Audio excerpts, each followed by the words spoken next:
¿Cómo estuvieron con respecto a la clase anterior?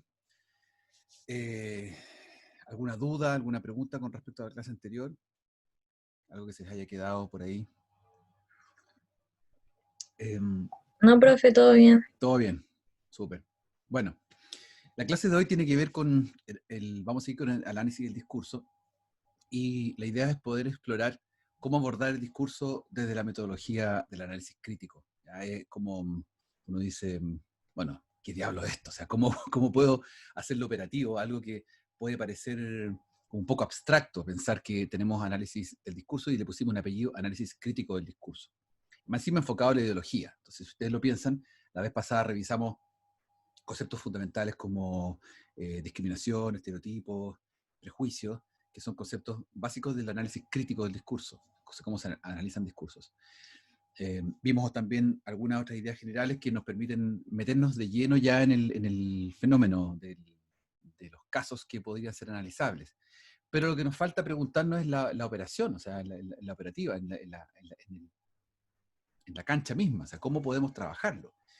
Acá yo les planteo algunas interrogantes iniciales que nos permiten distinguir. Por ejemplo, ¿es posible que un discurso se active en una dimensión distinta a la verbal?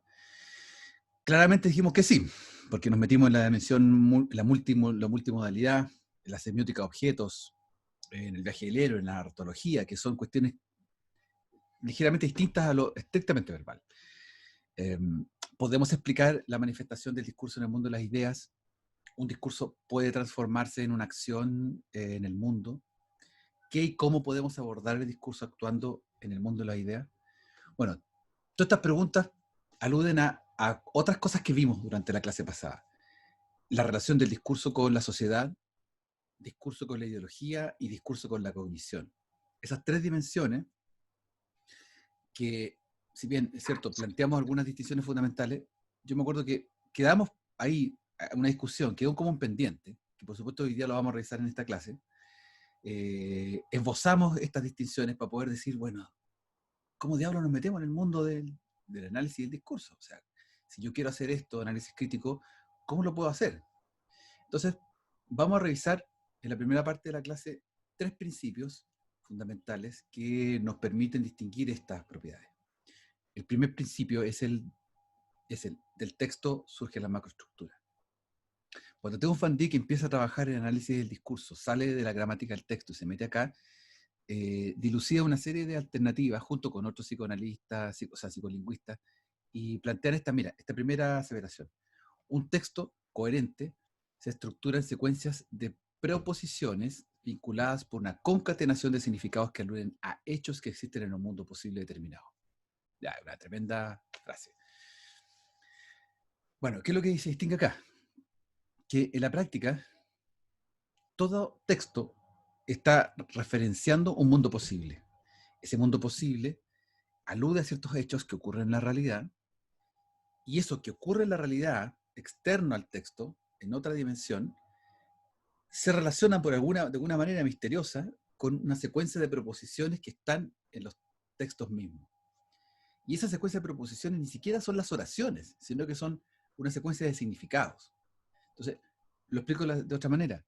Si yo miro para afuera y digo, ya hay sol. Si está nublado, yo digo, hoy día va a llover. Si va a llover, es porque yo establecí una proposición que está vinculada a mi expectativa de lo que va a ocurrir allá afuera, en ese mundo posible, externo, pero que está en mi mente de alguna forma. No sé si me explico.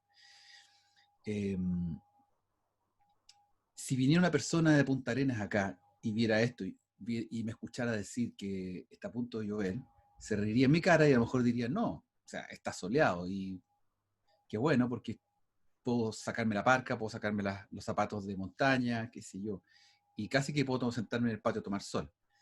Eh, ¿Por qué? Porque la serie de hechos externos que esa persona vincula a su mundo posible no dicen relación con que haya una evidencia de que va a llover.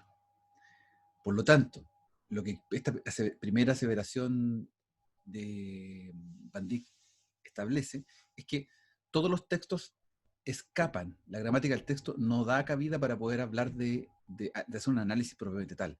porque lo que aquí aparece es que una enunciación, una textualidad, dice cosas, pero siempre las dice relacionadas en torno a ciertos hechos que están fuera del texto, que están en un mundo posible externo.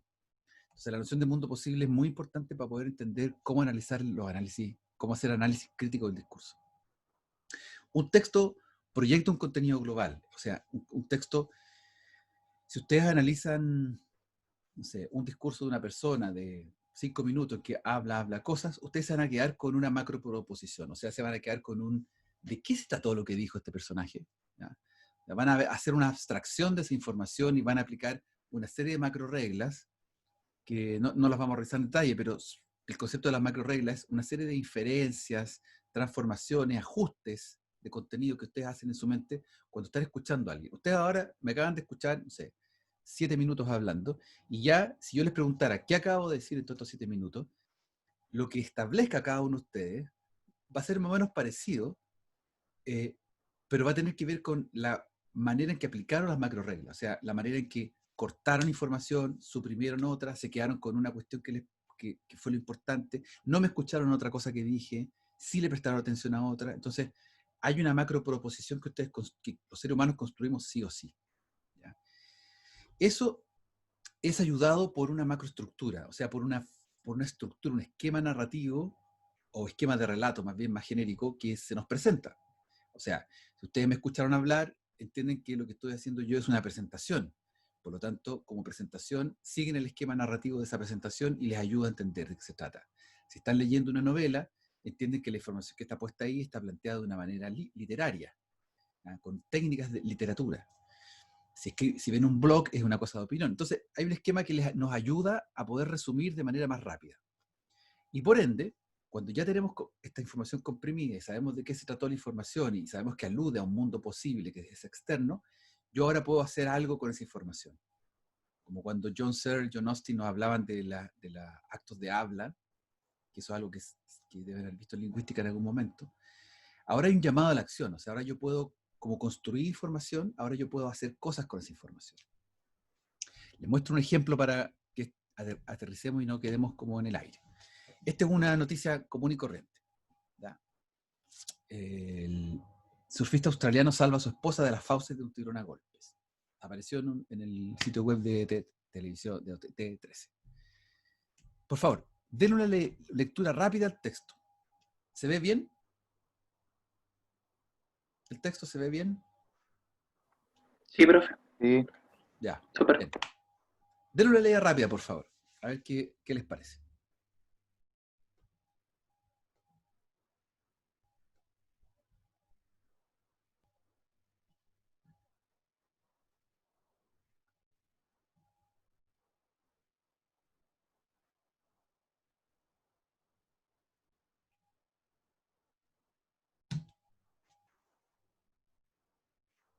Ya, se entiende, ¿cierto? Es rápida, una típica noticia. Identificamos varias cosas. Identificamos que hay un tiburón involucrado, que hay una playa, Port Macquarie, 400 kilómetros al norte de Sydney. Hay paramédicos, hay una mujer víctima, hay un esposo de la víctima que es un surfer australiano. Es como una noticia más o menos típica, ¿cierto? ¿Hemos vivido nosotros esa experiencia de estar frente a un tiburón, estar en una playa australiana? No, No.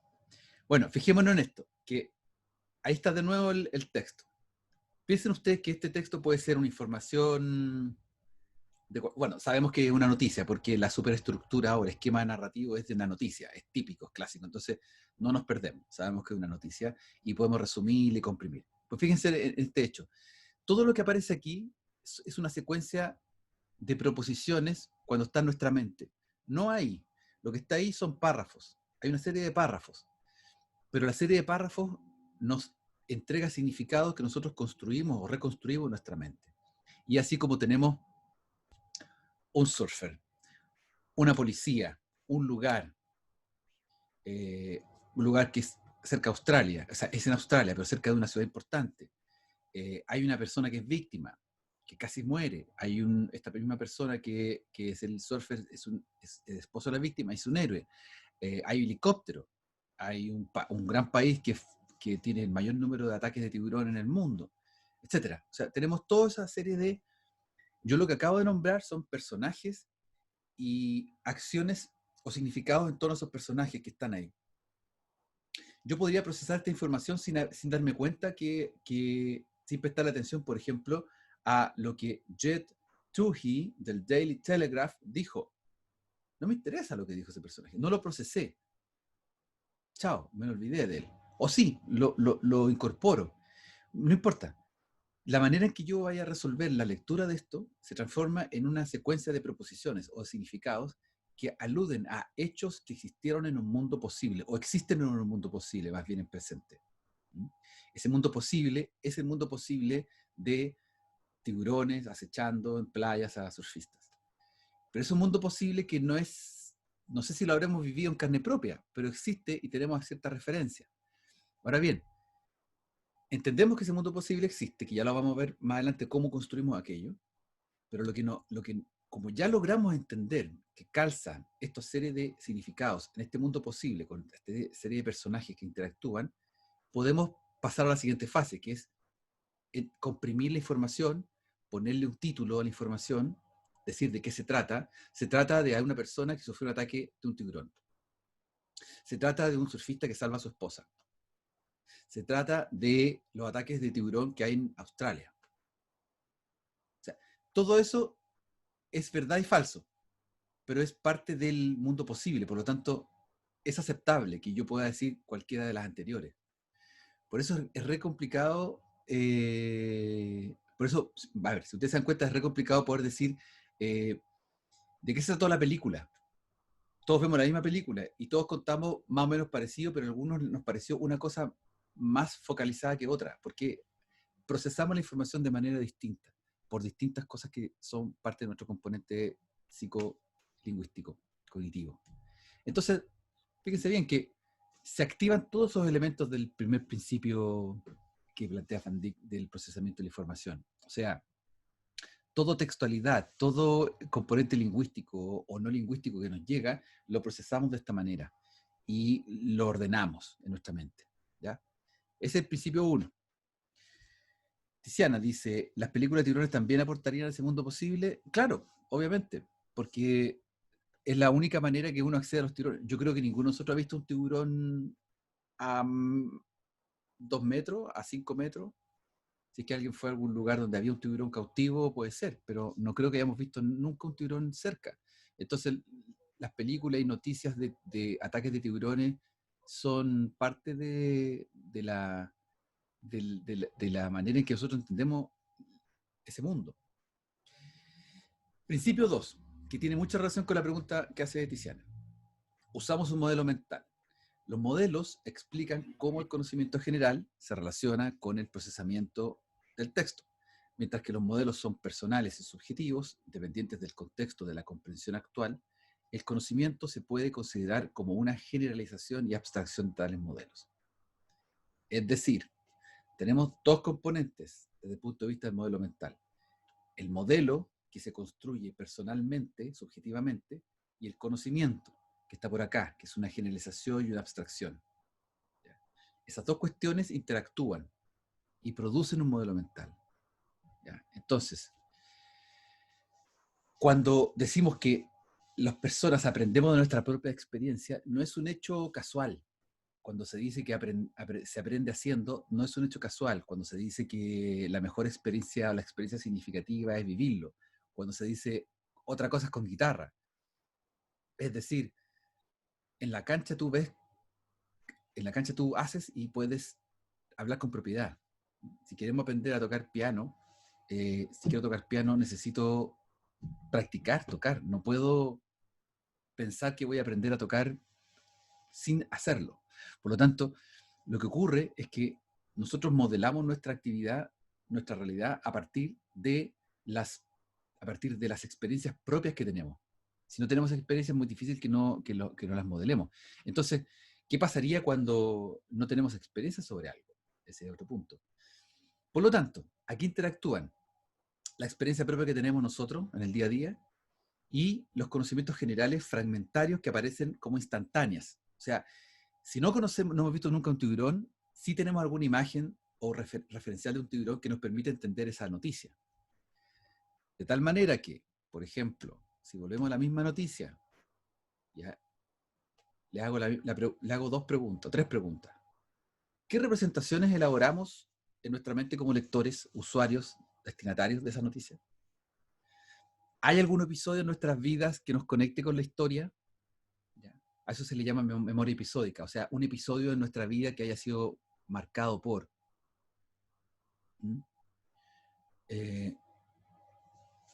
Y de este episodio, ¿podríamos indicar algún tiempo, espacio, protagonista, intencionalidad, causalidad en que haya ocurrido? Por ejemplo, yo no he visto nunca un ataque de un tiburón, pero sí he visto una persona que se está ahogando. Entonces, en mi vida, episódicamente, yo vi eso en algún momento y me quedó súper marcado ver la sensación de una persona que se está ahogando en un lugar súper peligroso. Y entonces entiendo como la lógica de la urgencia. Eso me pasó, pero no he visto lo otro. Entonces, ¿cómo cada uno puede construir y llegar a ese punto de vista? Bueno, aquí está la respuesta. Dos posibilidades. Uno construye un modelo mental a partir de una situación que ha vivido, ¿sí?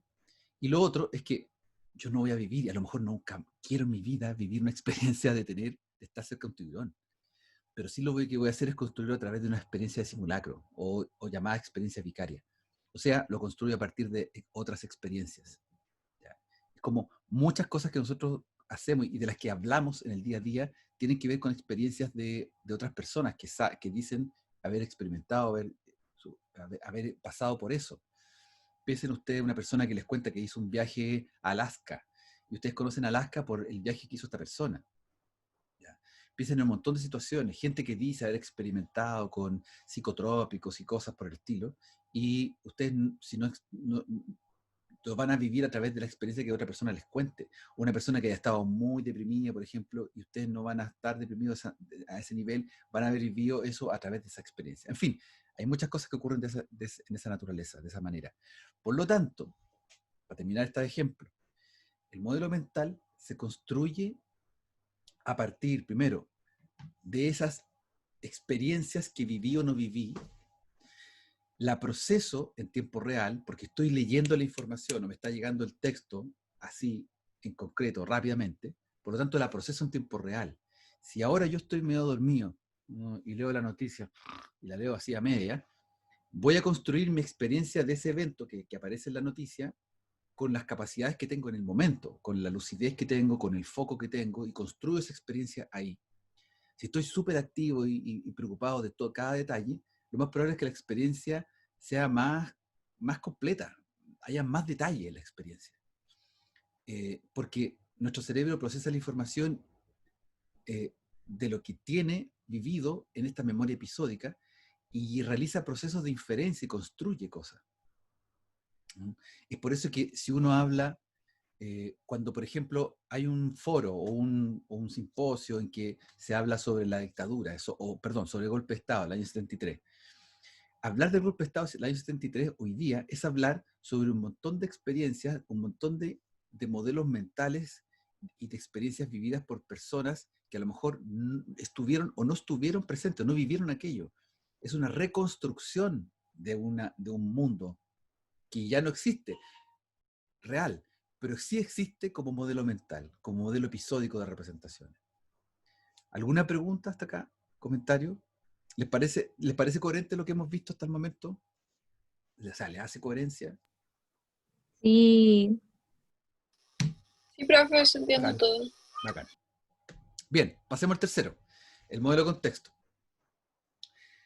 El modelo de contexto, rápidamente. Si no existen los modelos de contexto, no podríamos hacer análisis del discurso, porque lo que hace el modelo de contexto es procesar la información para poder ejecutarla, actuarla, hacerla. O sea, un modelo de contexto es el guión social que uno tiene y que permite una interacción con los demás. O sea, yo ya realicé un proceso de modelamiento de la información primero cuando procesé el texto, luego lo conecté con un modelo mental en que habían ciertas representaciones de un montón de hechos, de un montón de acciones y de referencias significativas para mí que yo internalicé por mi propia experiencia, por otras experiencias, y ahora lo que yo puedo hacer con esto es salir a jugar con la información. Entonces, por ejemplo, si yo les presento todo esto, ¿qué podrían decirme al respecto? ¿Qué es esto? Vacaciones.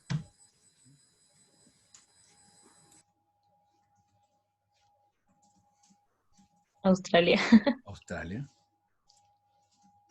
Yo podría agregar vacaciones peligrosas. Exacto, Francisca, la historia que vimos, obvio, es la noticia. Pero no es la noticia. No es la noticia de ninguna manera, no está la noticia. Pero sí para nosotros ya es la noticia, porque logramos hacer la asimilación, la construcción, paso a paso, de la información que procesamos al inicio, luego de todos los ingredientes que mezclamos y de toda la experiencia que nosotros teníamos previamente. Por lo tanto, ahora, con todos estos elementos, ahora yo juego y ahora puedo contar. Ahí están esas dos preguntas. ¿Qué es lo que puedo hacer? No había visto la aleta del tiburón. Claro, se fijan, esa foto está hecha para la foto. Nah, no creo que alguien haya sacado la foto así. Poco probable. Pero también puede ser. Y eso da lo mismo, no nos interesa. Lo importante está en el hecho de que eso nos alude, nos habla de la historia. Entonces, en esta parte del modelo de contexto, el paso siguiente es hacer el discurso. O sea, ¿qué comentaríamos nosotros de esta historia a otra persona? La comentaríamos, por ejemplo, de una manera trágica. Podría decir, wow, oh, pero qué cosa más espantosa ocurrió, no quiero que nunca me pase a mí ni a nadie. Uno lo podría comentar así. Y ese sería el guión social con el cual la historia pasa a ser una interacción de la conversación. Si alguien quiere romper ese esquema, lo contaría de otra manera. A lo mejor se reiría, sería cómico, o si alguien más raro diría, oh, pero ¿por qué no ocurrió el hecho? ¿Por qué no ocurrió ese hecho sangriento para verlo, para revisarlo, morbosamente? Entonces uno miraría como raro a esta persona, porque no estaría como socialmente dentro del guión. ¿Mm? Entonces, lo que ocurre acá es que uno ya empieza a hacer cosas con los elementos. Por lo tanto, primero, leemos lingüísticamente a través de esta construcción de las macroestructuras, decodificamos todos los contenidos, digamos contenidos, significados puros. Esa información se vincula a un mundo posible donde hay hechos particulares que ahí ocurren y que tienen relación unos con otros y que no hacen sentido. Por lo tanto, modelamos el texto tal cual.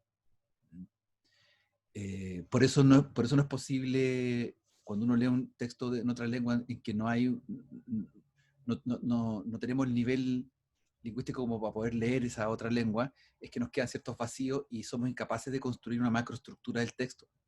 O sea, eso es súper evidente desde el punto de vista idiomático, pero desde el punto de vista del conocimiento técnico también. Hay textos que para nosotros son muy difíciles de procesar porque no logramos que toda la secuencia de proposiciones nos calcen en una macroestructura. Bueno, en este caso del ejemplo sí lo hicimos, sí lo logramos. Y luego lo que hicimos fue escenificar o imaginarnos cada uno de esos componentes a través del modelo mental que nosotros previamente teníamos construido. Y luego producimos o usamos eso discursivamente. Y ahí generamos modelo de contexto. Entonces el análisis del discurso, análisis crítico del discurso, lo que hace es considerar estos tres niveles. Por supuesto, no hace, o sea, sí, uno puede hacer un desglose de cada uno de ellos. O sea, Van Dijk lo hacía así. Tomaba el primer nivel, hacía un análisis muy lingüístico textual, pasaba al otro nivel, donde se trabajaba el modelo mental, y luego el contexto. En la dimensión en que nosotros estamos trabajando, en esta parte del curso, por una cuestión meramente de tiempo, estamos trabajando en el 2 y 3. O sea, estamos procesando información desde el punto de vista de cuál es el modelo mental que está detrás de aquella enunciación, de aquel discurso, y que permite que alguien lo haya reproducido o producido para otros, que llegue a otros. Entonces, en esa lógica es que todos los discursos son posibles de analizar. ¿Alguna pregunta, comentario hasta acá?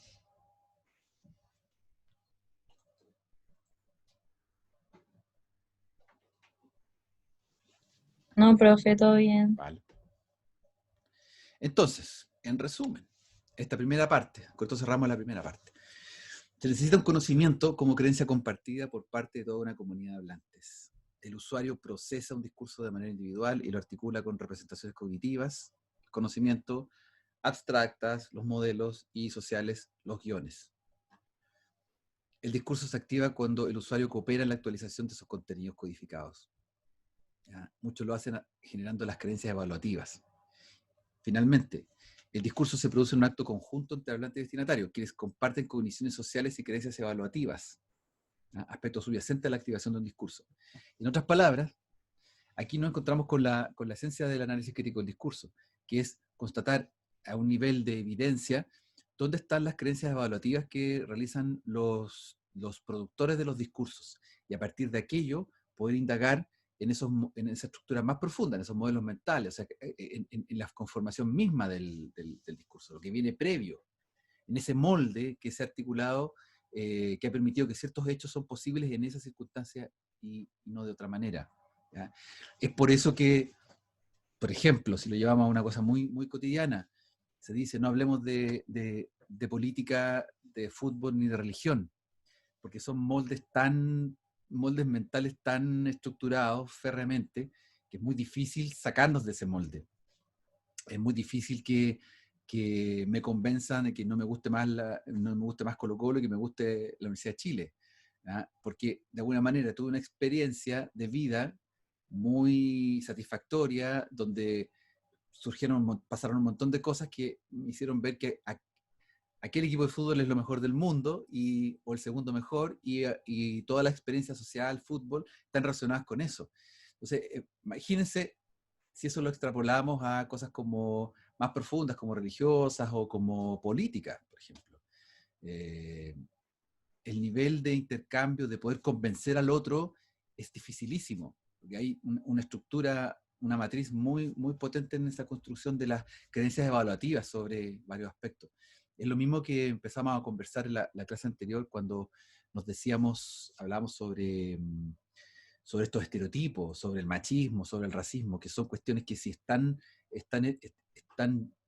muy articuladas en un mundo, muy estructuradas en un mundo posible, que no es que se declare el día a día, o sea, oye, seamos machistas, sino que está en el conjunto de situaciones cotidianas, domésticas, de tal forma que es imposible que uno las perciba como objetivables, sino que están en el día a día. Entonces una persona no le vas a pedir al olmo, es muy difícil. ¿Pregunta, comentario?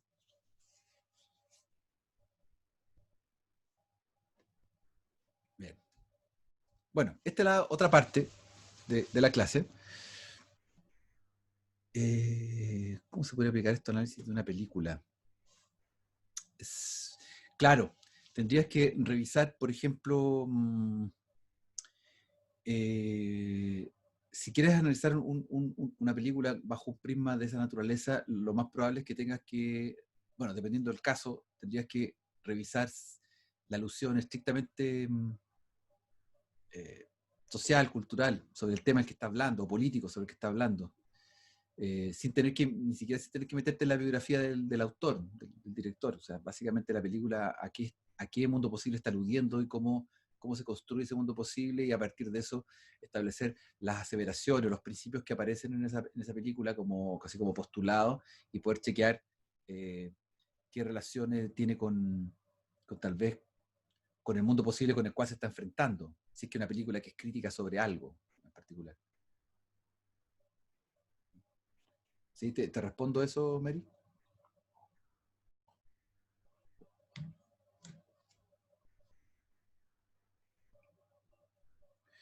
O sea, más que mundo actual, con el mundo al cual se enfrenta. Por ejemplo, ¿en qué película estás pensando?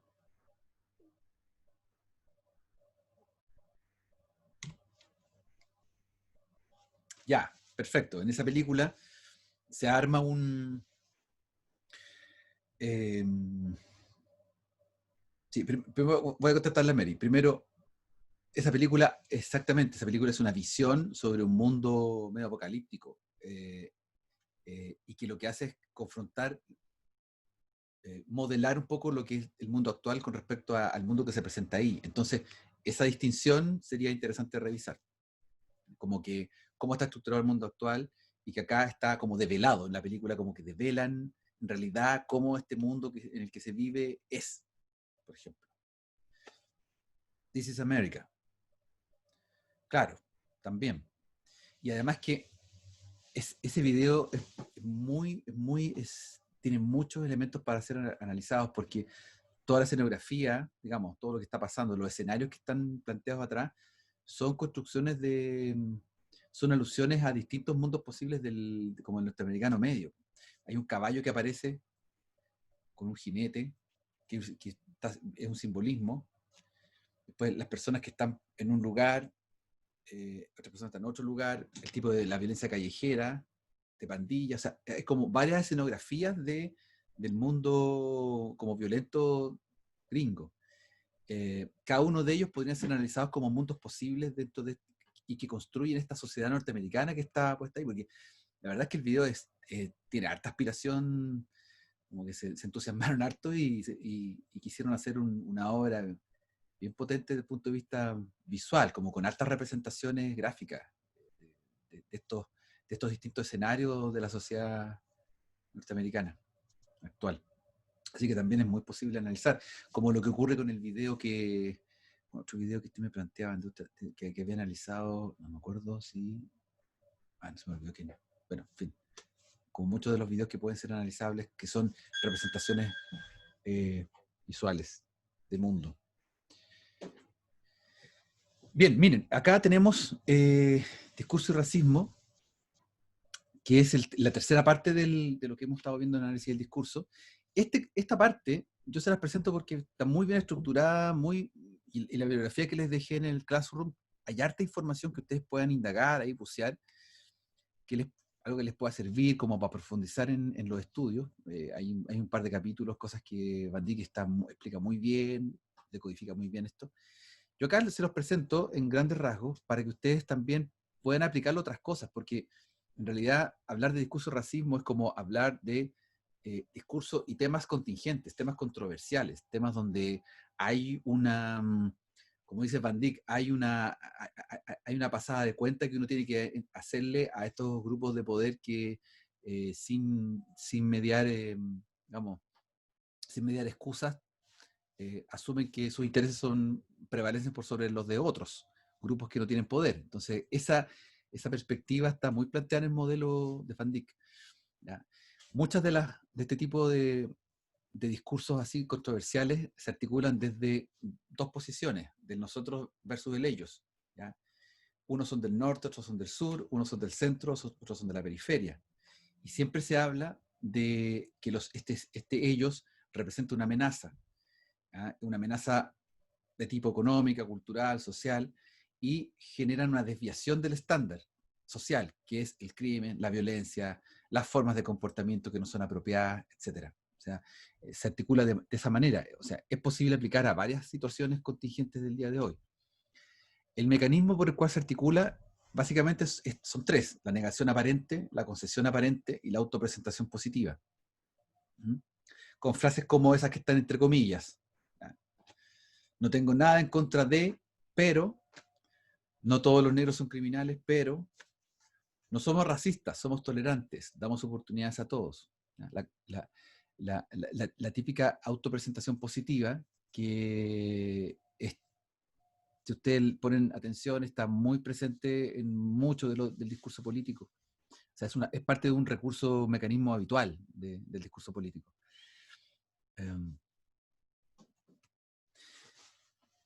Siempre hay una estructura donde no hay solución, sino que hay una complicación.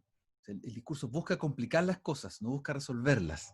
Y esas complicaciones generan en el discurso parcial conclusiones que son negativas y que tienen ciertas marcas o pseudo conclusiones, ¿ya? Que logran un efecto o quieren lograr un efecto negativo. ¿Ya? La clásica frase que lleva décadas en Chile mencionándose es: son pobres porque son flojos. Por ejemplo, es una pseudo conclusión que está instalada dentro de una lógica de un mundo posible donde ciertas personas son pobres porque son flojas y no hay ningún cuestionamiento al respecto. ¿Ya? Una frase típica de derecha. Ellos no desean adaptarse, por ejemplo, cuando ocurren problemas donde hay un proceso de interrelación de grupos que no son cercanos. Lo otro que plantea Van Dijk es la reproducción de los discursos a través de la prensa, ¿ya? O los medios de comunicación hoy en día, un poco más amplio. Siempre va a aparecer la voz de ciertos grupos, la voz de la élite, que articula sus relaciones con ciertas instituciones, con ciertas corporaciones, con ciertos ideales, ciertos intereses, y plantean, desde el punto de vista del racismo, por ejemplo, se plantea la propagación de ciertos estereotipos, ciertos grupos prioritarios por sobre otros, ¿ya? Generar cierta distancia discursiva, al menos, entre ciertos grupos, o sea, crear unas distancias discursivas entre unos grupos y otros, aunque en la práctica puede que no. Entonces, de repente uno se encuentra con realidades muy, muy extrañas, como que hay gente que convive todo el día, pero discursivamente se supone que es súper distinto. Entonces, son como cuestiones muy raras. O sea, el discurso es una cosa y la realidad es otra, ¿no? Ahí uno se da cuenta, cuando ves eso en la realidad concreta, se da cuenta que algo está funcionando mal, hay algo que discursivamente se ha construido o artificialmente, ¿ya? El mecanismo que funciona esto es a través de la polarización negativa, donde las argumentaciones siempre van a estar, digamos, fundamentadas por el concepto de la amenaza, la desviación y la diferencia. De alguna manera, la argumentación siempre va a estar teñida de acuerdo a eso. Y si ustedes lo pueden apreciar a través de cosas como el apruebo o rechazo, donde hay una polarización negativa, como que fuera esto una amenaza para la convivencia de toda la ciudadanía y del futuro de la humanidad chilensis, ¿no? Como entre comillas, como que va a haber un holocausto en nuestra humanidad, nuestro chilito, ¿no? Entonces hay una amenaza y se desvía la atención y se hace una diferencia en esto. Son mecanismos de polarización negativa. Por último,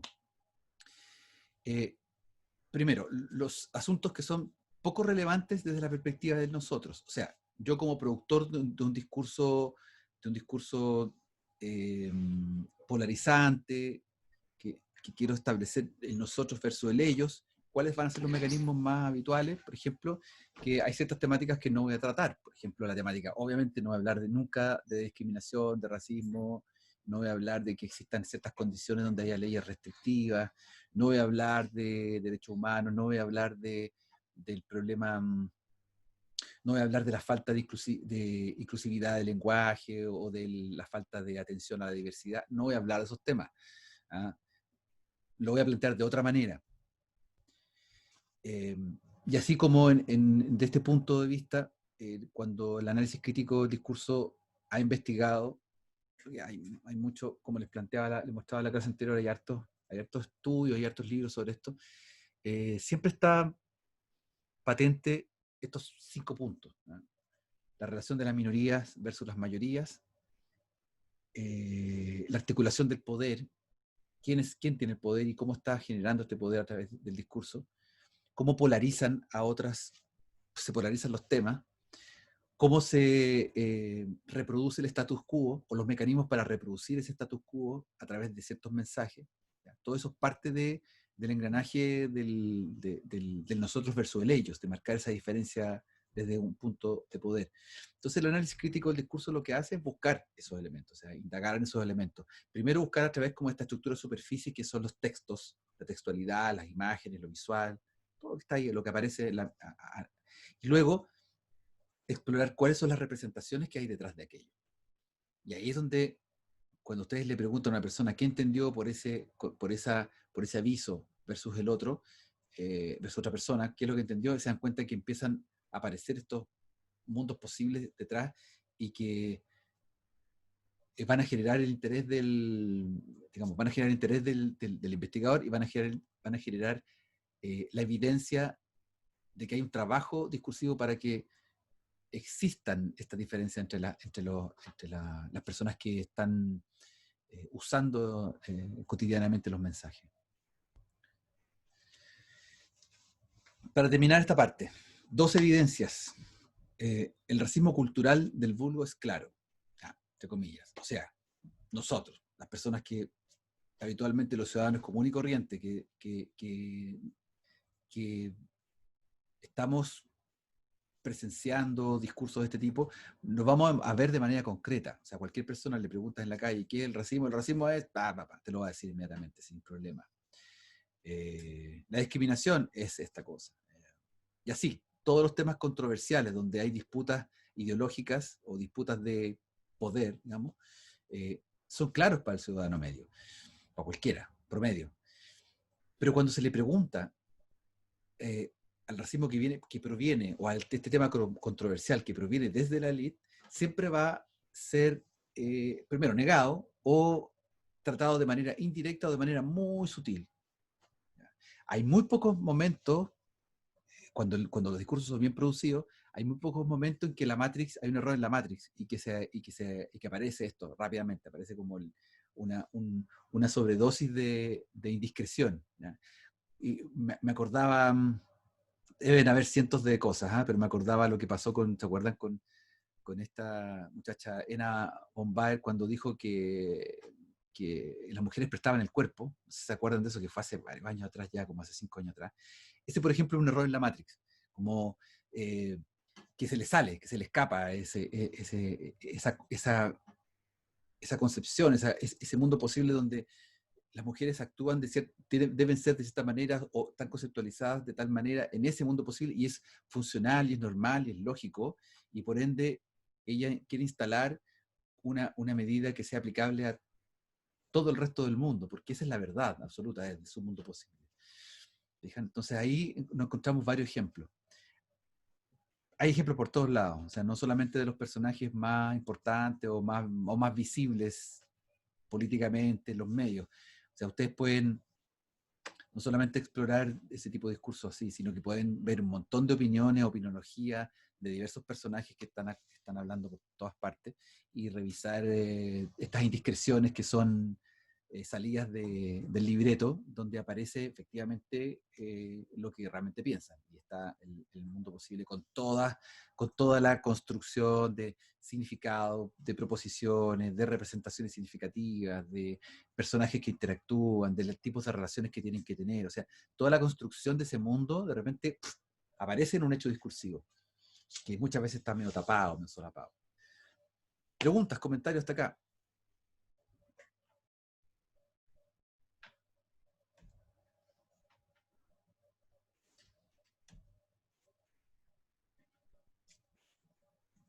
¿No? No, profe. Bien, gracias. Vamos a terminar con este videíto en que aparece Teun Van Dijk hablándonos un poco de lo que es el racismo y todo.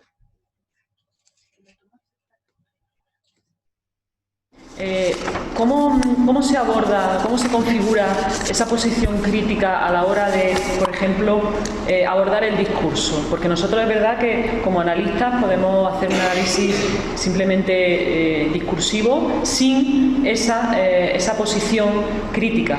Entonces, a la hora de abordar, a la hora de tomar partido, a la hora de precisamente de configurar una base ética para llevar a cabo esos estudios del discurso, ¿cómo se hace o cómo, desde tu punto de vista, cómo aparece eso en la investigación?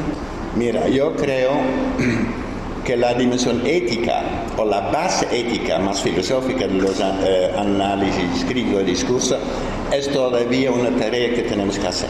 Porque si tú miras la mayoría de los trabajos en análisis crítico del discurso, sobre eso no hay mucha reflexión. ¿Cuál es la dimensión exactamente crítica de nuestros trabajos? Estamos hablando básicamente sobre poder y abuso de poder, formas de dominación, como sexismo, racismo que acabo de mencionar. Entonces la pregunta básica es, ¿por qué eso es malo? Porque racismo es malo. Es trivial la pregunta, pero también hay que plantearse. Entonces, obviamente necesita un tipo de ética como base para definir precisamente los objetivos del análisis crítico del discurso. Lo intento un poco en mi librito Discurso y Poder, pero muy primitivamente. Necesitamos una ética mucho más sofisticada para formular esas cosas, por ejemplo, en términos de derechos humanos. en violaciones de derechos humanos. Y eso obviamente no solamente en el análisis de discurso, sino también en todas las ciencias, sociología, biología, etcétera, etcétera. Entonces, ¿cómo definir dentro de los estudios de discurso esa idea de violaciones de derechos? Porque un discurso racista es una violación de los derechos humanos, ¿de acuerdo? Yo olvidé, por desgracia, el periódico de ayer, que yo quería traer aquí para mostrar un titular. Tal vez lo tengo, supongo. Esto es muy interesante porque es verdad que todos los que hacemos análisis... La marea migratoria vuelve a subir. Hablando de metáfora, bueno, aquí tenemos una metáfora masiva. Entonces vamos a decir, eso es un titular racista, y si es un titular racista es una violación de derechos humanos, por ejemplo, los inmigrantes, de esos inmigrantes que quieren entrar, y cómo construir dentro del análisis de discurso ese tipo de análisis sistemático, por ejemplo, ese tipo de metáforas en relaciones, por ejemplo, violación, porque los periodistas y las periodistas saben, porque la mayoría fueron a escuelas de comunicación y sabíamos ya desde mucho tiempo que ese tipo de metáforas son un problema bastante, porque ese problema es, yo voy a relacionar otra vez estas dimensiones. Tenemos aquí una estructura de discurso, un titular, que también análisis de las noticias, etcétera, pero no solamente un titular, sino también una metáfora. Entonces, desde Lakoff, Johnson, miles de personas más saben mucho sobre metáforas. Y también sabemos que las metáforas tienen una base también sociocognitiva. Son embodied. ¿Y por qué entonces marea? Avalanches, olas, porque inmigrantes no llegan al avión, llegan al país en olas, como ustedes saben. Entonces, llegan a esa metáfora porque esa metáfora tiene un sentido. Bueno, una metáfora no es inocente, como ya sabemos de la película El Postino, ¿no? Donde ya lo dijeron que son peligrosas. Entonces, porque la metáfora no solamente es una estructura lingüística, sino también una estructura cognitiva, una manera de pensar como Lakoff y otros nos muestran. Y en mis términos yo digo, esa metáfora forma modelos mentales, experiencias de las personas que están leyendo esas cosas. ¿Y qué quiere decir? Si tú tienes mareas, porque una ola o una marea es tan peligrosa, porque crea un modelo mental embodied, como encarnado, de la idea que tú puedes ahogarte en los inmigrantes. Esa es una sensación de miedo. Entonces, si tú quieres crear miedo para las elecciones, etcétera, en la población, tú lo haces con ese tipo de metáfora, porque esas metáforas crean modelos mentales que son sentimientos, experiencias que tú puedes ahogarte en los inmigrantes. Entonces tú tienes aquí una estructura lingüística y discursiva. Tú tienes una estructura muy concreta, un modelo mental, donde no solamente tú tienes una representación de lo que está ocurriendo ahora en España, sino también con emociones como miedos. Ese modelo mental es multimedia, es de verdad así. Y la dimensión ahora sociopolítica, porque la tercera dimensión, con ese tipo de metáforas y ese tipo de modelos mentales, al mismo momento tú construyes estructuras políticas, por ejemplo, de eliminar o resistir o no aceptar inmigrantes en el país. Por ejemplo, debates parlamentarios. Tenemos en una semana elecciones europeas. Gran parte de esas elecciones europeas tienen que ver con esas cosas. Entonces, nada más que analizo un titular, el periódico, tú tienes las tres dimensiones otra vez, una estructura semántica, retórica del discurso, estructuras sociocognitivas de modelos mentales que incluyen no solamente una estructura dentro, sino también emoción, y también una función sociopolítica que tiene ese tipo de discurso. Entonces, un titular cada mañana tú ves relaciona todo eso con una ética. Yo creo que sí, eso tiene una base, no solamente decir eso es racista, sino también cómo relacionar eso con violaciones de derechos humanos, y eso creo que es la base ética de los estudios de discurso.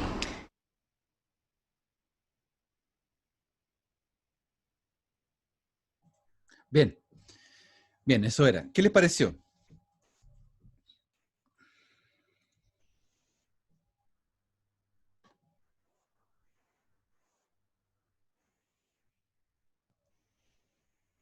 ¿Les queda más claro escuchándolo a él hablar? Poquito, pero es un video dentro de todas las cosas que hay de él, pueden bucear en YouTube un montón de cuestiones, ahí se van a encontrar con harto, pero ese video muestra bien sintético, ¿sí? ¿En qué sentido, Anaís? ¿Qué te pareció? Es que, por ejemplo, me pasa de repente que leo esos titulares y puede que los interprete de la forma en que él explicaba, pero a la vez también uno tiene el contexto de que la otra Pregunta, persona puede decir como, oye, no, es una exageración. Ajá. Entonces como que uno dice, ah, ya sí, es igual, como que da lo mismo. Claro. Pero en realidad no es tan así porque, claro, No, el lenguaje crea realidades. exacto, exactamente. Es una frase muy, muy manoseada, eso que se dice esto, claro, el lenguaje crea realidad y bla, bla, pero es completamente cierto. O sea, tú te das cuenta que el hecho de haber ocupado eso, ¿por qué no ocuparon otros conceptos? ¿Por qué no lo pusieron de una manera, de otra forma, desde otra perspectiva? Eh, no sé, así, estamos, estamos en un momento crítico y que tenemos que ayudar, asistir a la gente que viene, qué sé yo, de otra manera. Bueno, de partida, ni siquiera pensemos en que si el titular vende o no vende, si eso da lo mismo a este punto. Es la construcción de la metáfora que genera una manera de mirar las cosas y donde aparecen ciertos conceptos asociados a, por ejemplo, a una memoria episódica en que tú experimentaste la sensación de sentirte asustado ante una gran ola, una gran marejada.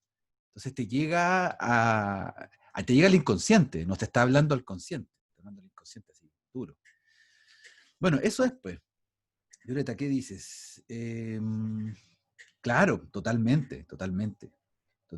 Si no piensen ustedes en el diario La Cuarta, por ejemplo, que se ha caracterizado por años en ser los más creativos en los titulares de la prensa chilensis. ¿Ya? O sea, es un asunto muy delicado cómo se plantean esos titulares y cómo se plantea el cuerpo del relato, o sea, la información. Piensen ustedes, ¿quiénes son los actores, los protagonistas de la situación? ¿Quiénes son las víctimas de la situación? Aquí la marea migratoria, ellos son los victimarios, los que vienen ahí en ese botecito. Las víctimas somos nosotros que estamos en la orilla y nos va a llegar esa marejada. ¿Cuál tsunami? ¿Ah? Entonces acá, con esto terminamos la clase. Aquí tienen material para poder reestructurar, por ejemplo, o sea, de hecho, los mismos casos que ustedes tienen ya seleccionados podrían trabajarlo desde este punto de vista, de este modelo, o bien podrían ahora motivarse a decir, bueno, voy a analizar, basta que analicen una noticia de este tipo, y ya tienen un montón de material para poder explorar, sobre todo si una noticia, por ejemplo, web, que haya un video asociado, ya entonces harían, por ejemplo, un análisis crítico del discurso, combinándolo con la multimodalidad, porque hay un video con una producción de discurso, de diseño, de distribución, de materialidad multimodal. Ya. Bien, ojalá que les haya sido satisfactoria la clase, que hayan podido aprender un poquito más del análisis del discurso, y ya el próximo lunes nos vemos con el cierre de esta parte, de esta unidad, más algunas impresiones que ustedes tengan sobre el trabajo que van a realizar final. ¿Mm? ¿Algún comentario, pregunta final antes de terminar? Profe, yo tengo una duda. ¿Sí? Eh, por ejemplo, en el caso de, como llevándolo a la misma noticia del video que decía, si hubiesen adjuntado alguna imagen, como aludiendo, no sé, a una marea, a unas olas, eso también tiene que ver, ¿cierto? Claro, sí, totalmente. Es Entonces, por como, ejemplo, en una película uno puede, como que los factores que pueden interferir en el discurso pueden ser, no sé, imágenes o diálogos de los personajes o el mismo tema. a ver, no te entendí. A ver, ¿cómo? A ver.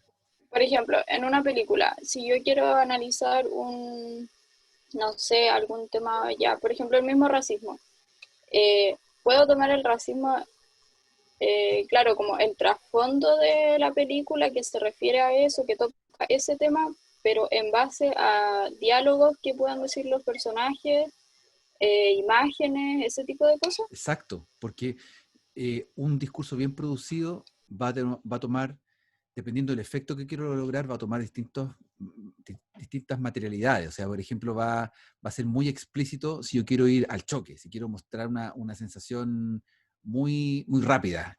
Pero cuando el discurso quiere pasar un poco más velado, un poco más, como revisábamos, un poco de una manera mucho más sutil, lo que va a hacer es producir una serie de representaciones que tú tienes que decodificar un poquito. Y ahí donde, si tú haces el análisis de este caso, si esta película, donde se trata un tema en particular, pero no se trata de manera explícita, sino que a través de los diálogos, de las situaciones, tú vas viendo que se va abordando ese tema y se va abordando de una manera en particular, entonces claramente puedes hacer el análisis. Da pie para. Ah, ya. Y lo puedes tomar Ok. utilizando estos 3 principios que les mostré hoy día. ¿Ya? El principio de estructurar como decodificar la información que aparece a un primer nivel, ¿ya? A nivel de las macroestructuras. Segundo nivel, estructurar el modelo que hay detrás, las representaciones significativas que hay detrás. Y tercero, el contexto, o sea, lo que se dice, lo que se está diciendo explícitamente. ¿Ya? Como cuál es el mensaje que hay. Perdón, implícitamente, lo que se dice, el mensaje implícito que hay dentro de la película o del discurso que sea. Ya. ¿Ya? Gracias, profe. De nada. Meni, ¿se debe analizar solo un tema? Sí, un tema. Sí, no te marees con analizar mucho. Sí, es un caso de estudio. O sea, un tema, si es un tema, sácale partido a un tema solamente, no más. Para eso está el apartado de las proyecciones, en que tú en el trabajo, en el proyecto, dices en las proyecciones que, por ejemplo, solo tomaste la homofobia, pero que en el caso analizado habían otros elementos de discriminación, por ejemplo, este y este otro. Pero solo tú tomaste la homofobia digamos, por tiempo, por darle, porque aparecían cuestiones muy significativas en torno a eso, etcétera. Tú puedes justificarlo. ¿Ya? Bien, si no hay otra pregunta, quedamos hasta aquí hoy. Que tengan buen día, buen viernes y buen fin de semana. Nos vemos el lunes. Mucha suerte, que estén muy bien. Chao. Gracias, Igual, profe, que esté profe, bien. chao.